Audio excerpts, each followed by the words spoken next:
Alright folks, so what we have here is a Baofeng UV-82x3. It's a tri-band handheld radio. Radioddity contacted me and asked if I would do a video review if they sent me this radio. And I like to do video reviews and I like radio, so of course I said yes. So here we are. We're going to do a little bit of an unboxing. We're going to test this thing out and see how well it performs. So looking in the box, the first thing we see is a programming cable. This radio can be ordered with or without a programming cable.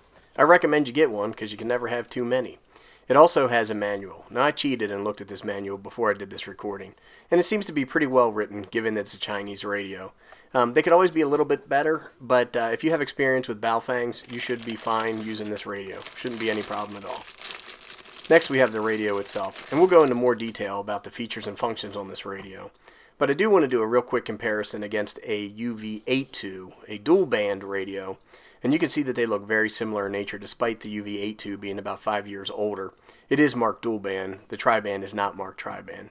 And there's some font differences on the keys, but not a big deal. It also comes with a battery that's a little bit larger. This one is 2,000 milliamps. I believe that the original 82 comes with 1,800 milliamp battery. And they are interchangeable. I tested it out and tried it. What I didn't try is the bigger or higher capacity battery. It also comes with a speaker and microphone earpiece set. I never really use these, but it's nice that they include it. Now here's one thing that I was a little surprised about. Maybe I can get this open. I'm trying to figure it out.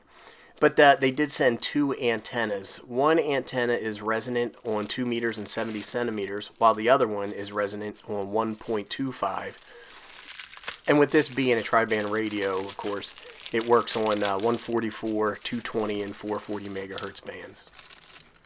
It can transmit outside the amateur radio spectrum bands, which is a little bit of a shame. I wish it was locked down. Also, one of the antennas comes with a little bit of a grommet or a spacer, just in case there's a gap when you install the antenna.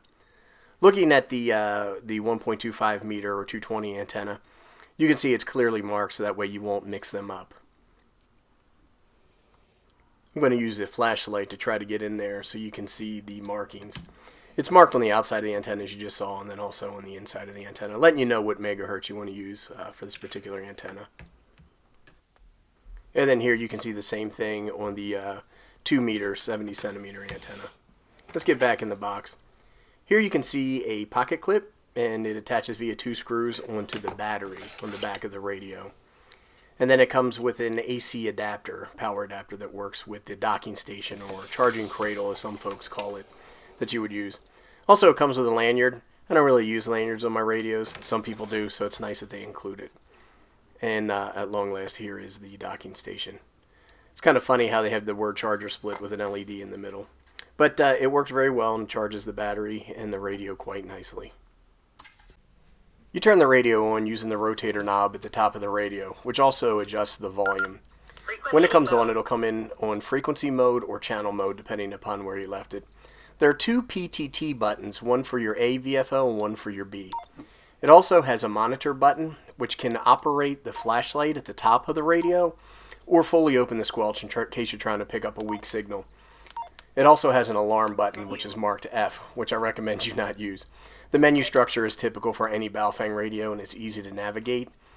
On the side of the radio, you'll see a port for attaching a handset microphone, or for the earpiece microphone or programming cable. I'll include a link to the Radioddity website where you can buy this radio. You might be able to find it at other vendors, but it's my understanding that Radioddity is the primary distributor of this radio. You can see this model is priced at $43.99, and it does come with the charging cable. I'm sorry, with the programming cable. There's other specs here if you want to take a little bit of a deeper dive, or possibly read some other reviews, or just take a look at the packing or shipping contents. And they have some pretty nice pictures too. So taking a quick look at some of the key features, most of these are pretty typical for your Baofeng radios, but the thing that's attractive about this radio is it being a tri-bander. And you can see that it can transmit and receive on 144 to 148 or your 2 meter band, 220 to 225, which is your 1.25 meter band, or 420 through 450, which is your 70 centimeter band. It also picks up broadcast radio on 65 to 108 megahertz, so you can listen to your hot hits and your slow jam. Has 128 memory channels, has tone scanning for CTCS and DCS. a built-in flashlight that we took a look at, and it has the ability to use Vox. Now that is voice-operated control, which I typically do not use, but in the event that you want to combine this radio with an Android tablet and an application like APRS Droid, where you can take advantage of APRS, I do have a video you can check out for that. You would want to use Vox in a case like that. Has the ability to send DTMF tones. And then it has dual watch, or TDR, which allows you to monitor both your A and your B VFOs. They're not really true VFOs, so it's maybe a little bit of a misnomer, but allows you to monitor two frequencies at the same time. So in order to switch the radio operations from channel mode to frequency mode, when you turn the radio on, it'll come into whatever mode you last used.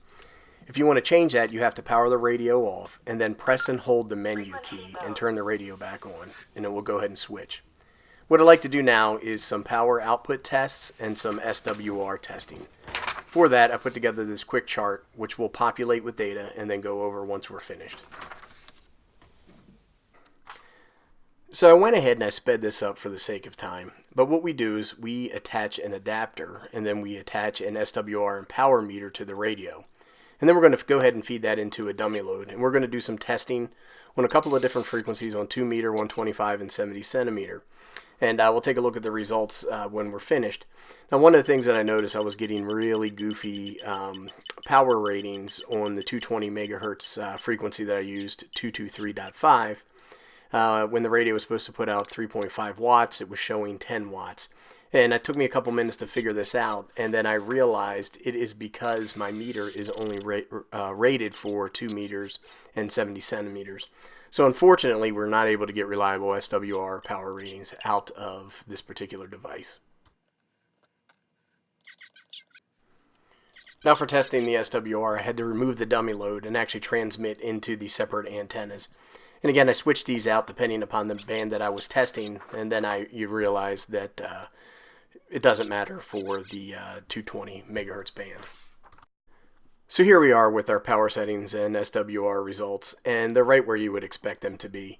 The actuals are a little bit higher on the lower power settings at around 2 watts, 2.5 watts when the rating was for 1 watt, but I believe that's within tolerance. Same thing, a little bit higher on the actuals on the high setting. You have to discount the 1.25 and 220. Also, when you take a look at the SWR, I just used some key simplex frequencies or calling frequencies, and SWR was exactly where you expected it to be. In the future, I am going to do some videos on some aftermarket tri-band antennas and see how they perform. Maybe I'll do a shootout with a couple of different popular brands.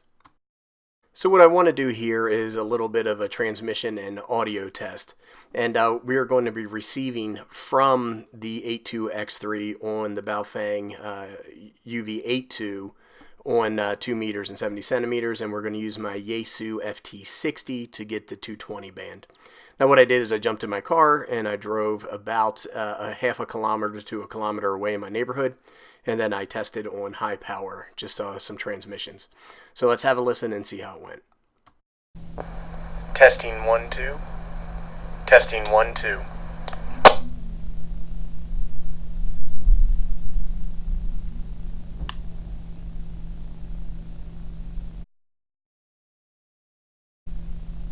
Testing 1 2.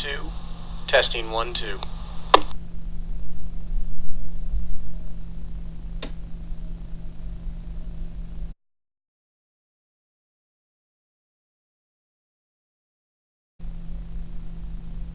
Testing 1 2.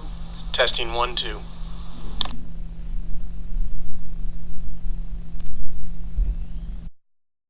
So you can see that the transmissions were audible and very clear. Not a lot of static, but I did play around with the squelch settings before I did the test. Now we will be receiving on the UV-X3 to see how well it receives. We are going to be broadcasting from the UV-82, which means we're only going to test 2 meters and 70 centimeters. Testing 1 2. Testing 1 2.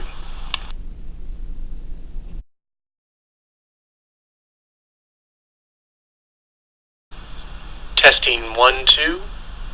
Testing 1 2.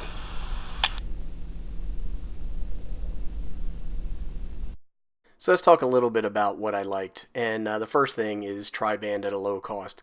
Like I said, this was around $45 for this radio, actually a little bit less, and you can find it cheaper without the cable and potentially from another seller. But, you know, I wanted to get into 220 for a while, and I just never did. I never picked up a radio. There's not much 220 traffic here, but I really like this radio and that capability, and it's quickly becoming my favorite radio. The other one is that you can program it with Chirp, and Chirp runs on Windows, Mac, Linux. It's very easy to use and share code plugs or programming from other radios. So that's fantastic. This one shipped with a programming cable, which is another thing that I like. I like the LED and the flashlight at the top. Now, it's not my primary flashlight, but in the event that I need one, I like that it's there and I can use it.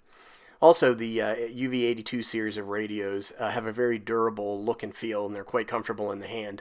So I really like that as well. And then the little bit larger battery at 2,000 milliamps, I think is a fantastic thing. So let's talk a little bit about some opportunities for improvement. And the main thing is that it ships with two antennas. It really would have been nice if it came with a single antenna. Like I said, I did pick up some aftermarket antennas that are tri-band antennas, and we'll test those out in future videos. I also put on here no squelch knob. I just put that on every radio that doesn't have one. I think it's important to remember that this is a Baofeng radio that has had some of its electronic components retooled or refactored in order to be a tri-band radio. I can see why they wouldn't re-engineer the form factor and the function of the radio overall, and it makes sense from a manufacturing standpoint. The other one is it has an SMA male connector, which I always list as a opportunity for improvement. I'd rather see the pin on the antenna side just to minimize risk. You have to use a desktop charger. I would like to see more radios be directly programmable from a USB cable directly into the radio. No need for a docking station or a charging cradle. And then the last thing is it can TX out of ARS bands, and I just don't want to see anybody get in trouble or using a radio illegally or incorrectly. So not being able to block those easily is a little bit of a downside for me.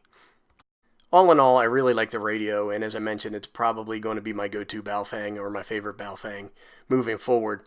I want to say thanks to Radioddity for the support of the channel and sending me this radio free for review. I want to thank everybody for watching. If you like this video, go ahead and click the thumbs up, share, subscribe, leave a comment or question below, and I'll do my best to answer it. I really do appreciate everybody watching. Thank you.